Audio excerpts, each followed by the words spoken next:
Tzvi Lebetkin, the Rabbi from another planet. Please like, share, and subscribe. And ring that little bell. Ring the little bell so you're notified when new videos drop. And I'm a bit into Doctor Who. Okay, I think that's just fair to say. I am a bit into Doctor Who. I'm very into Doctor Who. But I'm also into a weird windows into foreign worlds, like foreign cultures, which I think this the subject of this video is going to offer us. It's an article from What Culture, which I really don't know much about. I don't know if we like it, don't know if we don't like it, don't know if it's like falling along one of these like stark lines in this cultural divide that we're living in, or if they just judge things individually. I really don't know. I guess we'll find out. So anyway, I found this article, which was really good, but it has a fascinating finish, which I can't quite get my head around, not my name around. I can't quite get my head around. So I thought we'll go over it together.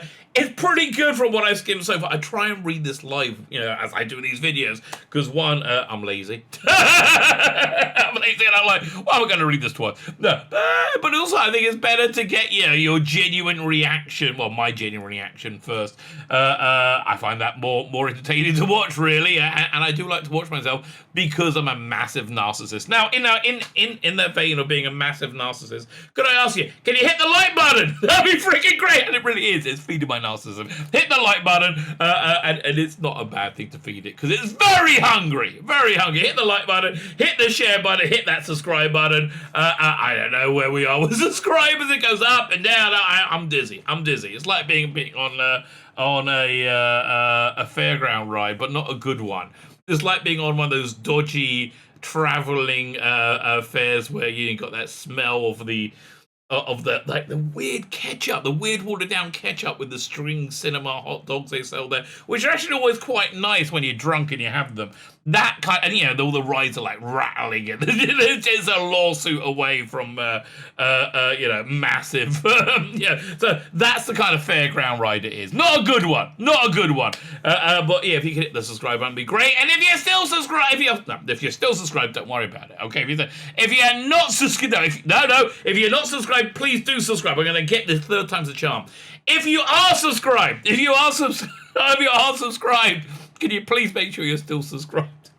We have an expression in Israel, Palm Shli Glieder. The third time you do it, it's ice cream. Everything's good, baby. Palm Shli Glieder. We just had how many elections? I think 4 elections when we tried to make a government, and there was a complete miracle that this weird government was cobbled together from it. But when they had the third one, I'm not sure they went to a fourth one. They tried to get people to vote by saying Palm Shli Glieder, third time is ice cream. I say they should have handed out ice cream at the voting booths. Yeah, that would have got people in. Anyway, let's look at this. I saw it. Like, share, subscribe, comment. Comment's important. I would like you to comment. And I got a lot of comments to answer as of this morning, and they want to be super nice. And a couple of people did. I sold like another. It's gone up. I sold like another 2 or 3. Check out my Indiegogo. 2 awesome comic books. Now, we're in the trench run to finish this campaign. I'm so excited. I can't do it this week because it's this Jewish week of freaking mourning. But I'm going to take this week and I'm going to build up all images and stuff like that to really advertise the final week. This is what we're going to call the campaign as we're ending it. The end of days, right? The end of days. This is the time to get it. So I have been predicting the end of days. I'm going to fulfill that prediction. So there you go. If reality doesn't meet your predictions, just change reality. That's what I would say. What is this campaign? 2 freaking awesome comic books. We got biblical, Bible stories, atheist creatures, rationalism, rogues. Let me zoom in a little bit because I'll show you this cover. This is the new cover I did, which I'm so happy with. It's kind of got that early Vertigo feel, which is what I'm trying to go with the cover, like a collage and drawing put together. Like Sandman, Hellraiser. Not Hellblazer. That kind of vibe. Something. That's definitely the vibe I'm going for. It's 220 pages long. It's a big book, right? It's a big book. It's very biblically accurate, but not preachy in any way. Well, listen, I don't think it's preachy in any way. That's as much as I can attest. I also think it's awesome. Go check it out. It's a good story. And also we have this book, The Imperium. A love letter to telefantasy of the 1960s. Imagine James Bond, Emma Peel, Doctor Who, The Black Slap from 2001, and a monkey in a spacesuit, all in one. fantabulous supergroup together, throwing a bit of Thunderbirds, throwing a bit of Prisoner. You got the campaign, baby. It's 105 pages long. Oh, this also has the never reprinted Ice Warrior strips as well. That I did with Stefano Cardacelli a couple of years back. Then that's a pretty good series. You get tons of extras. Like you get this poster. I say poster because I said at $8,000 and we're turning this pin up into a poster. I'm like $120 away now. Like two backers. I'm 2 backers away from making this into a poster, which we're gonna get. We're gonna get that, right? So check out. You get a whole bunch of extras. Go check it out. It's in the video links below. I'm not gonna tell you. I'm not going to tell you that it's going to give you an incredible amount of sexual vitality and power. I'm not going to tell you that because, I can't make those scientific claims. But, it might. It might. Go check it out. Fine, let's look at this. 8 Doctor Who fan theories that became fact. That's a great title until you read the end of this article. Okay. The Doctor is hiding more secrets than you realise. Well, not me. I know a lot about the Doctor. Let's see if they can surprise me, right? So they're saying Capaldi's a clone. We'll wait till we get to that one, okay? I dispute that somewhat. Where there's a beloved property, there are fan theories. Yes, because people love beloved properties, and they like to theorize about them, because that's what people do. And Doctor Who is obviously no exception. Well, I'm glad it's obvious to you, mate.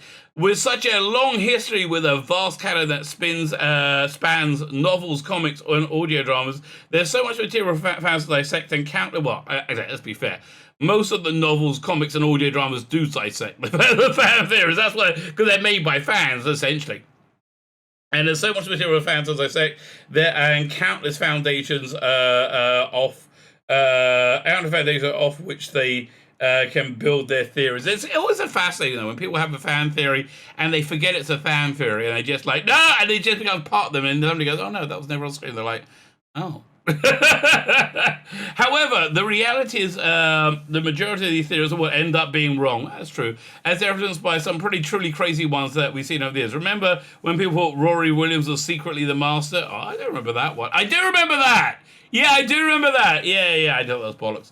But then again, getting all those wacky and crazy is what makes the guessing game so much fun. 100% right. Who's ever write this understands fandom, understands what big Doctor Who fan is like. So I'm on board with you so far. On some occasions, though, fan theories don't miss a mark. Sometimes they hit the nail right on the head, and their predictions, whether they are correctly guess a plot twist or possibly that occurs later in the series, or in a much rarer cases, even have theories adapted by the people in charge of the show. Really? I don't. I can't think of a time that went down. Doctor Who regularly deals with the infinite possibilities of the universe, so it seems fitting that that the fans are correct some of the time, right? Yeah, listen. Even the stop clock is right twice a day. So number 8, I remember this one really well. The Doctor's jacket wasn't a mistake. Yeah, this was really exciting. This was really, really exciting. This was back in Matt Smith's first year, which was what, 2010? Oh, 11 years ago now. Blimey. The twisty-turny nature of Stephen Moffat's series arcs inspired a feverish level of fan debate and speculation. Yeah, it was great. This was back at the beginning of Moffat when we were all really enjoying it, and it was at the peak, and it was at its peak of during the complex timey-wimey universe-destroying shenanigans of Series 5. Yeah, I agree with that. It was at its peak. I think that's actually Moffat's best season, was his first. I love Capaldi. For me, it was Moffat's first season or last season is his best, and I know a lot of people hate, Bill Potts. I just think, the constant referencing that she's a lesbian was a BBC edict that kept, the other truly awful parts of this cultural divide at bay. I think that's a price that we paid to get good entertainment, right? I'd say his first and last season are the strongest. Probably the first season. It's really worth rewatching because it's so good, right? It's such a good with a story with a beginning, middle, and end. I really love it. Actually, I do. I really genuinely love it. I kind of like the Matt Smith era in general, because if you take those 3 seasons, they have a beginning, middle, and end. It's a bit diffused towards the middle. I can feel them get confused. But I liked it. I would say same with the Capaldi era. I think we could have used a lot more middle. At least another 2 years. Fine, in the middle of the series, the episode Flesh and Stone, there's a seemingly an out-of-place sequence where the 11th Doctor shows up, sporting his signature tweed jacket, having lost it to a weeping angel, literally moments before. Yeah, we just thought it was a continuity error, right? And then somebody said, I bet that's not a continuity error. Because the shop seemed to be trying to hide the fact that Smith was wearing a jacket by using extreme close-up with his clothes barely visible, there were cries from within the fan base that the Doctor Who team had made a terrible mistake, made a mistake, not a terrible mistake, and this was simply continuity error. However, those who were obsessively trying to figure out Moffat's long-term game plan theorized this was no mistake, it was a clue, and they were right. Yeah, again, this was back when fandom was fun. Do you remember that? I know, it seems like another life, doesn't it? And the reason Dr. Mantley had his jacket was because this Doctor was from the future. It was an extremely popular theory at the time, and even though it had a crackpot whiff about it, those who subscribed to the theory were able to claim their bragging rights. I can't remember if I did. Really? Everybody said, yeah, I thought that. I can't remember if I did. Okay, here's something I have bragging rights for. Halfway through The Sixth Sense, I worked out, and if you haven't seen it, I'm going to spoil it for you, that, so put your fingers in the ears if you haven't seen it. I worked out that Bruce Willis was dead, and actually a ghost. Okay, you can take your fingers out your ears now. But, yeah, that's kind of impressive, if I may say so. Wearing the jacket, Doctor traveled back along his own timeline and ended up at that exact scene from Flesh and Stone. And I love the Murray Gold music for that, when he's like, it's like playing backwards. It's like, it's really beautiful. It's just absolutely fantastic. Loved it. Absolutely loved it. Am I being coy about that? I don't think so. The Doctor can regenerate into an animal. Not so much. Logically, yes, right? Logically, the Doctor isn't human, he's a Gallifreyan, right? So if he can regenerate into a human-looking thing, they're basically people-looking, but yeah, why can't they regenerate into a Draconian or whatever? If they can regenerate into a Draconian, they can regenerate into a puppy. I guess, logic, but sort of. No. Like, I remember the, what was it? The Series 2, David Tennant's first season. And they were building up that Rose was going to be killed off. Like, this is the day I died. And, all this stuff building up. We all knew they were. Well, we all kind of thought they might. But in the back of my head, I kind of knew they wasn't, because that just wasn't Doctor Who. That was just so against what Doctor Who would be. And I know they killed off Adric, but it was against what Doctor Who was at that time, which is a fundamentally optimistic, uplifting show, and with a human lead. So yeah, he can regenerate into an animal, but he's not going to. And if he do, it's just stupid, right? So let's read this one. Even though it's been around since the early days of the show, the rules of regenerate. It hasn't been around since the early stages of the show. It started 3 years in. The rules of regeneration have never been explicitly defined. Yeah, that's true. This has led to a long-running fan theory that, and in some cases, Time Lords might actually be capable of regenerating something different, something that isn't humanoid. While the show is strayed from Time Lords look like human stuff, there are some that have strayed from that. Strayed from its Time Lords look like human stance. There is some slight evidence that supports the notion that Time Lord to animal regeneration. Some fans point to the fact that Doctor usually checks their body when they regenerate, often relieves they got 2 arms, 2 eyes, and humanoid features. It's a joke! God's sake, morons! It's just a joke! And then the fact the Master once looked like this, possibly far away from a regular human as a Time Lord has ever been. No! What? No! They didn't explain it in the story that his body is falling apart and he's dying. This is what happens at the end of a Time Lord's regeneration cycle, right? He's falling apart. He didn't regenerate into that. At least I don't think he did. I don't think he did. Still without any sort of official confirmation, Nor does this idea remain nothing more than theory. Until last year, there is no. They're going to bring up Rusty Davis' short story, which was it even? No, the Moffat one wasn't even set in the Doctor Who universe. Ben Rusty did the feature, the voice of David Tennant. 2020 webcast of The Secret of the Same confirmed again. It's apocrypha beyond apocrypha. No, it didn't confirm it. And honestly, even though they do something on TV, doesn't confirm. If there's something on TV, if they have the Doctor all of a sudden regenerate into a tub of lard, most fans are going to go, "Oh, sod off, leave me alone." No, I don't care. I don't care that it's the official TV show. I don't care that's Rusty Day. If it's bollocks, it's bollocks, and that it was a joke as well. Doctor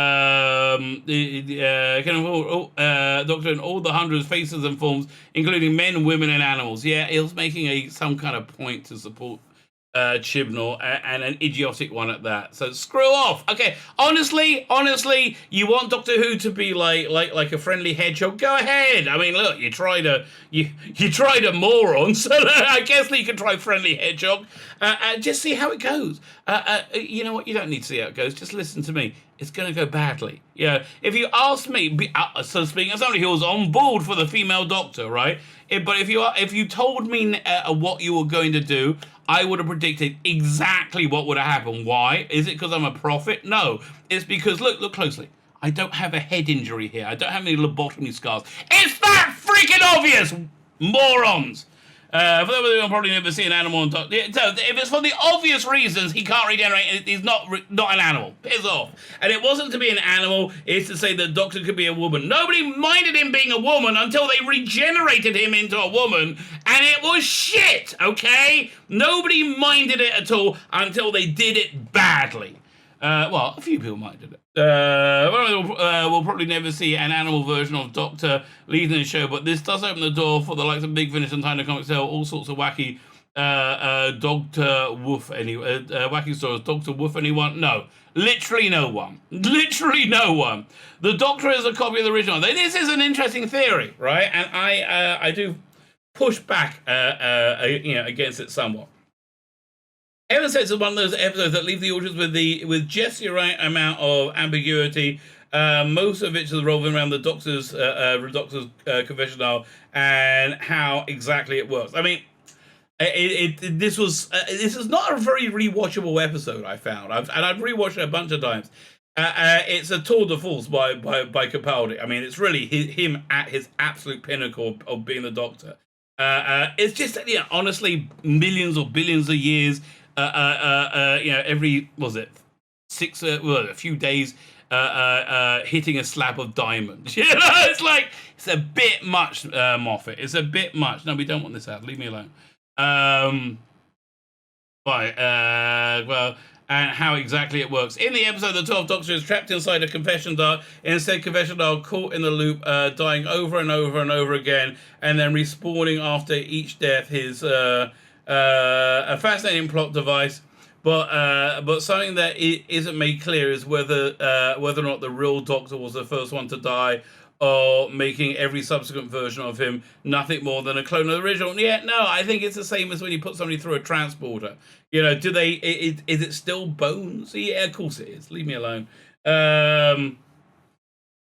The clone of the original. Ever since the episode back in 2015, fans have theorized that this is the case, and that after episodes of 12th Doctor is actually a copy. So when writer Stephen Moffat joined Twitter for the watch along of the episode, this topic was bound to come up, and sure enough, it did. I don't remember this. I think this was after Paul Cornell came and blew up the watch-alongs, right? It just made them fall apart.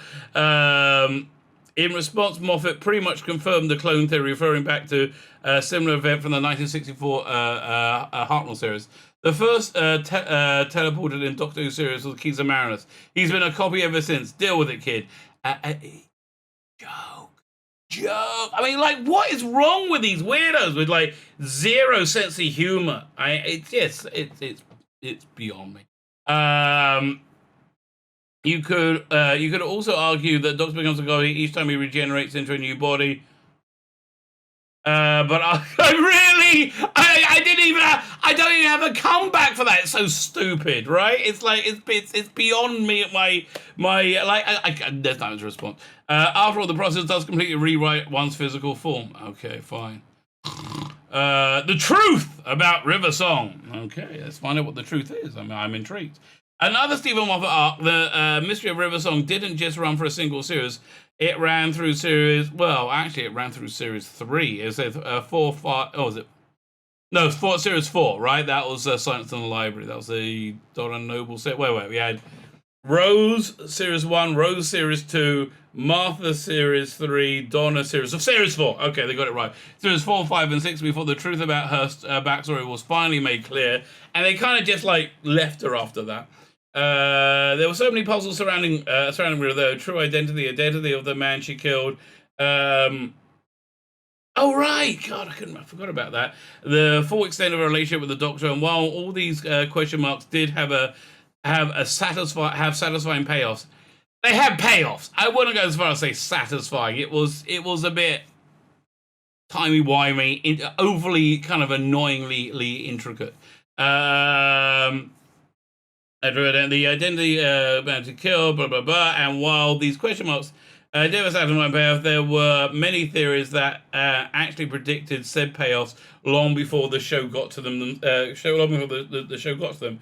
Right from the moment she met River, right from the moment that River met Amy Pond in Series 5, a good number of fans speculated the two characters were somehow related. The theory was proven true with Series 6 revelation that River is Amy's daughter, Melody. I don't remember that theory going around, all right? But it sounds stupid to me, so I'll be like, bollocks, forget it. The same thing happened in a slightly more obvious identity of the man River Song was in Principal Killing. Let me think. In Series 5, the show itself strongly telegraphed that the man was the Doctor, and pretty much the entire fan base latched onto the theory. And again, it was confirmed in the closing episode of Series 6. It wasn't it the Doctor, like the fake Doctor, like that spaceship human thing Doctor? I thought that was the speculated that River was sickly Rani. Yeah, that didn't age well. Well, the Rani is something they could really use to bring back. And don't bring anything back in the current era. Please do not bring anything back in the current era. Fine. Gwen is related to Gwyneth. Yeah, look, this is Russell T Davies thing because he wants to recast people that he likes, right? Picard has been in the Doctor Who universe 3 times, right? Count them, 3 times. It was in Torchwood, it was in Doctor Who, and it was in Doctor Who. And they only reference the Doctor Who one. Okay, I guess he never met the Torchwood person he played. Okay, actress. That would be interesting to work out why he did look at him. Actor Eve Miles first stepped into the Whoniverse in 2005 in the episode The Unquiet Dead, portraying Mr. Steve's clairvoyant servant Gwyneth. Then in 2006 she joined the cast of Doctor Who spin-off Torchwood as policeman Gwen Cooper. Yeah, Russell T Davies liked her. He thought she was good, and for good reason. She was good, right? And she really pulled it off. She was. The great thing about Torchwood was all of a sudden it was like, firstly, we were blown away by how contemporary and like, you know, cutting edge that Doctor Who looked in 2005 when it came back. It looked like a big budget American production. It was really exciting. It was really, really crazily exciting. But then he had Torchwood. It made Cardiff look like LA. It was just cool. It was super cool.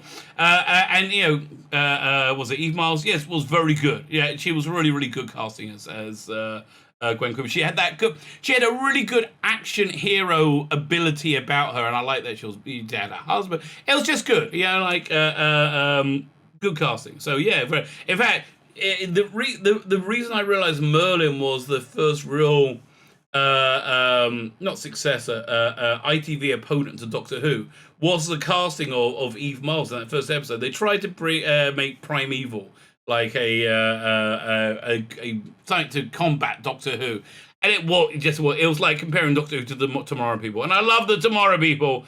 It's not the same class as Doctor Who. It's just much cheaper. But Merlin was, I think, because of Eve Miles' casting in that first episode, which was really good. Though her second Universe character was wildly different to her first, for starters, Gwyneth lived in Victorian times, and Gwen lived in the modern day. Fans of the reason speculated they were connected, despite then showrunner Rossi David telling Doctor Who magazine that they were definitely no link between the two characters. Yeah, but then he changed that a little bit. However, it appears that Davis then changed his mind. Well, I guess we great minds think alike, or perhaps all the fanfare caught his attention. No, he just wanted to explain it, and he wanted to give it like a throwaway line. That's really what it was.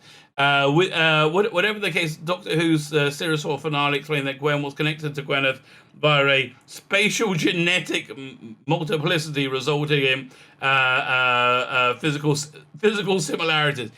Rusty Davis coming up with some bullcrap, some technobabble bullcrap, so he can hire actors within the same universe in playing different roles. That's what it is.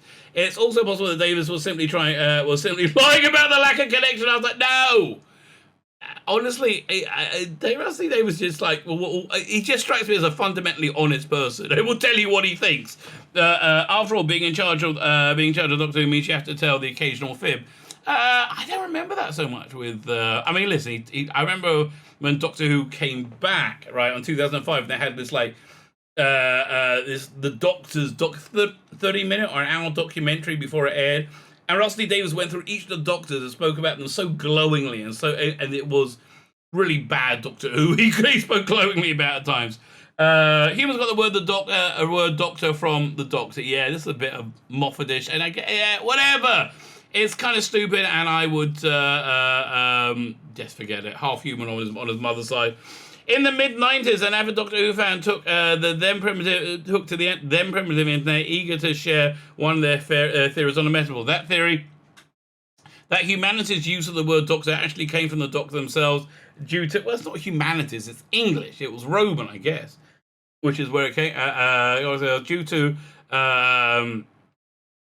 was it Time Lords? Due to the Time Lords' many appearances throughout history as a healer and a wise man. Sounds pretty plausible, right? Brilliantly, that name, the fan's name was none other than Stephen Moffat. Really? That's so funny. A man who would then one day take charge of his own, catapulted into international success. Rusty Davis kind of catapulted it. You kept it flying. You kept it going. Don't get me wrong, but Rusty Davis catapulted it. And when he finally took the reins, he used the opportunity to work in this decades-old theory into the fabric of the show, because why not? And also, he didn't make it the central focus of the show. It was just unlike Moffat, right? Unlike Chibnall, who made his idiotic fan theories part of the show, a central focus of the show, because he sees himself as a central focus of reality. In the closing moments of Series 6, a good man goes to war. Well, Series 6A, I guess we'd call that. Wilshon shows up and berates the Doctor for his reckless behavior, reminding him just how powerful his name has become through the universe. In doing so, she tells him that the word Doctor originally came, where the word Doctor originally came from. Moffat actually did it, right? When you begin all those years ago sailing off in the universe, did you ever think you'll become the man who could turn an army around at a mention of his name, the Doctor? The word healer or wise man throughout the universe. No.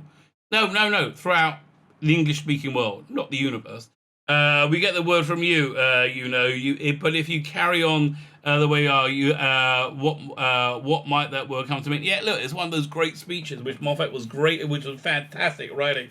One of my favourite ones, by the way, one of my absolute favourite ones at the beginning of The Wizard's Apprentice, or Witch's Familiar. Kind of the first part of that one where Capaldi turns up on Skaro and meets young Davros, right? But before then, he's like, "What's your name? What's the name of the person who's not going to die today?" Like, I love that line. Oh man, see, I love Moffat. To tell you, there's so much good stuff Moffat gave us, and I know a lot of people don't. But look, I can only be honest with you guys. I can just tell you, I like Doctor Who. I like Doctor Who. That's just me for you. It's no secret that the likes of Moffat, Rusty David, and Mark Gatiss were huge fans of the show going up, and heck, if any of us had the opportunity or make a fan theorist can, you bet your screen shows we would take it. I don't think so.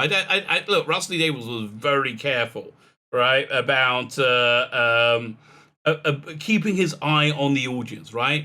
Like his focus is on getting to the audience rather than doing what he wants to. Captain Jack was originally supposed to be called Captain Jax, Jax, right? But then he thought, oh, it's too science fiction-y, and your average Karen won't get it, so that's how it became Captain Jack, and that really was the focus. But sticking with Moffat for a moment, this wouldn't be the last time he weaved his own fan fictions into the show, into the show that he adored so much. Okay. I think it's a segue. The Doctor's name is more than just a secret. I don't remember this. Something about the, what was it? The TikTok man, not Silence in the Library. What's it called again? Oh man, what's the name of this episode? Oh, it's gonna kill me now. It's not School Reunion. That was the next one, right? It was the Moffat one. It was Go in the Fireplace. Oh, that was painful. Before he was adopted Doctor Who's head honcho, Moffat was one of the showrunner Russell Davies' most trusted writers, which is basically how he got there. Delivering the standout, the 9th, 10th Doctor stories, The Empty Child and Blink. The Girl in the Fireplace is second effort, which is a great story, but ends 10 minutes before it's over. It's like the last 10 minutes is literally just kind of dull padding. The Girl in the Fireplace is second effort while working under Davis sees the 10th Doctor form a special bond with Madame de Pompadour, and the two characters getting to know each other both physically and mentally. Yeah, listen, Tennant's Doctor wasn't adverse to the ladies. Let's be honest here. At one point, the Doctor looks inside her mind in order to procure some information, but at the same time, she can see into his mind as well. She feels how lonely he was as a child before, sensing his real name isn't the simple moniker.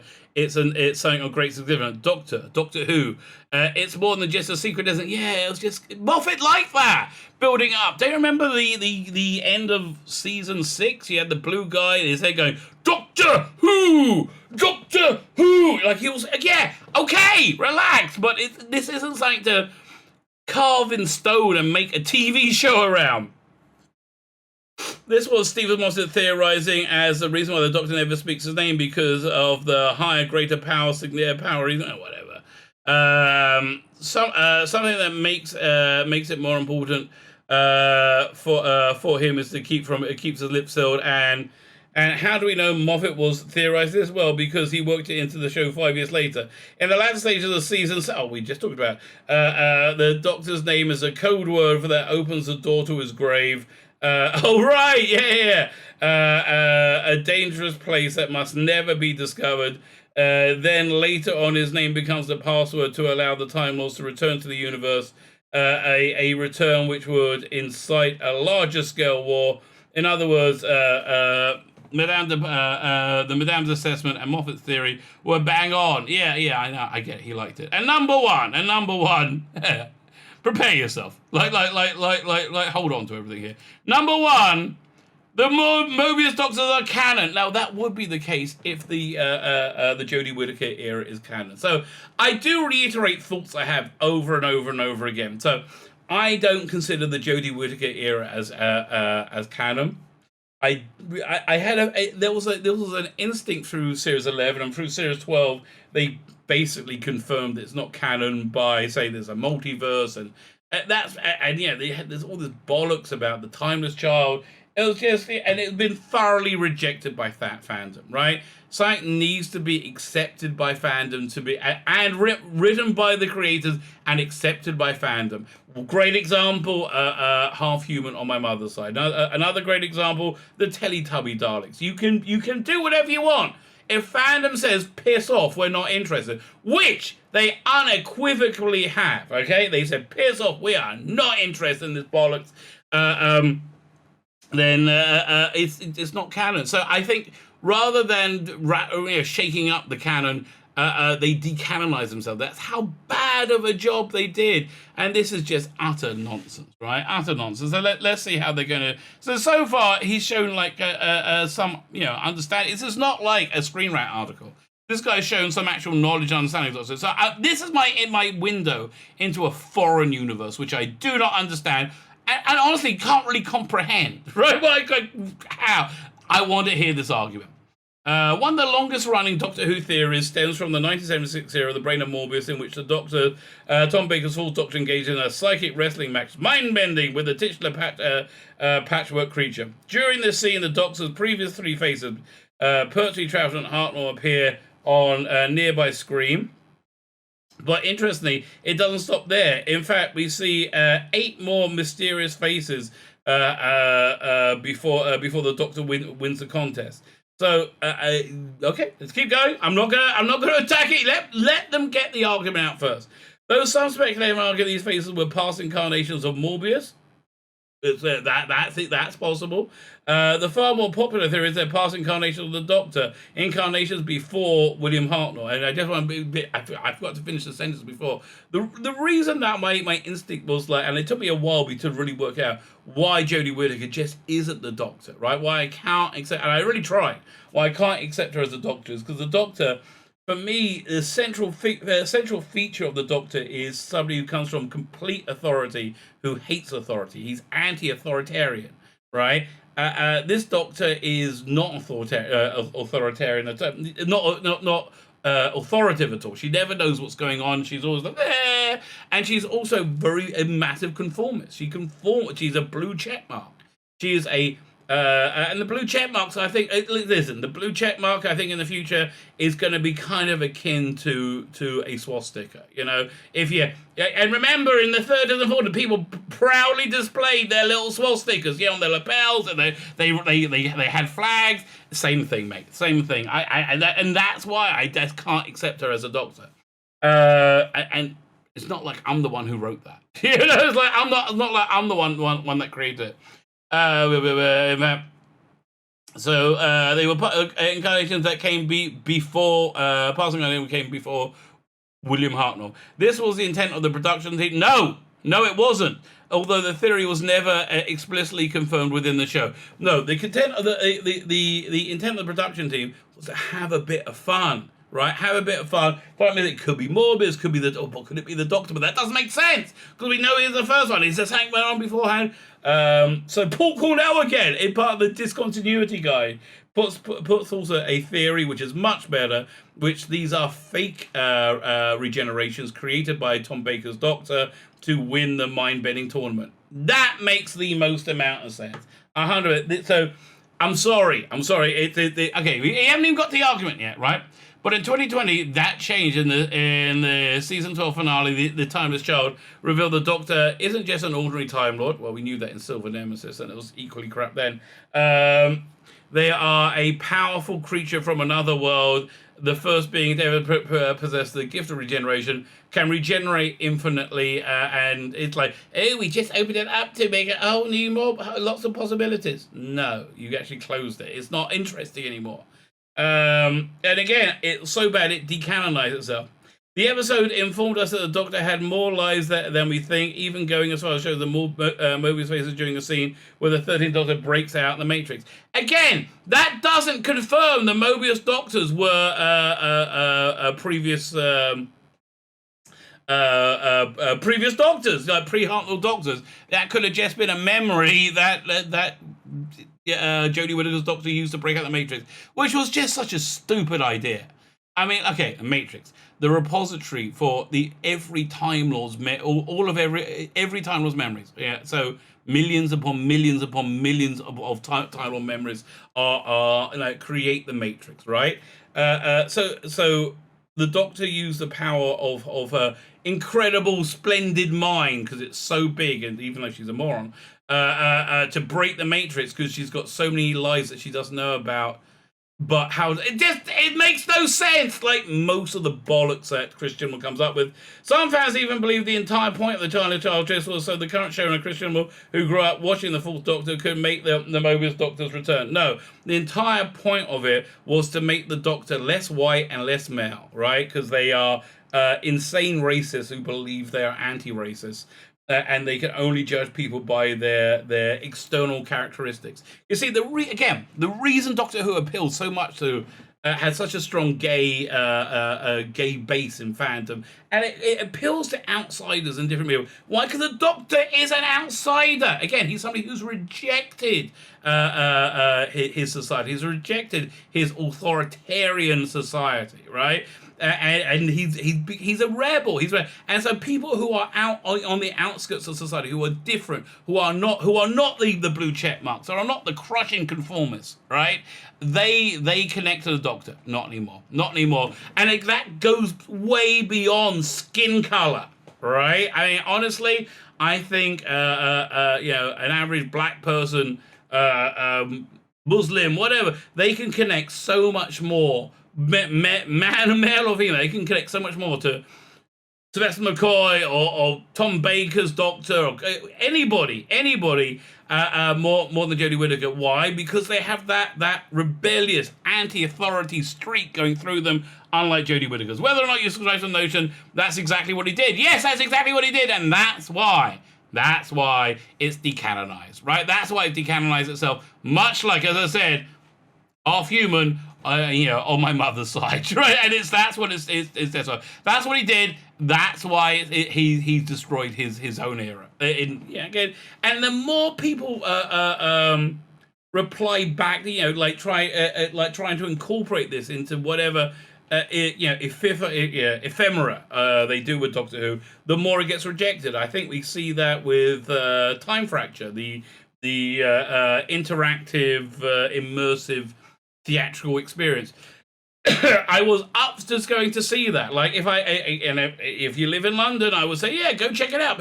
But now I see they put Jodie Whittaker's Doctor all through the finale of it. It's like it essentially rotates around that Doctor.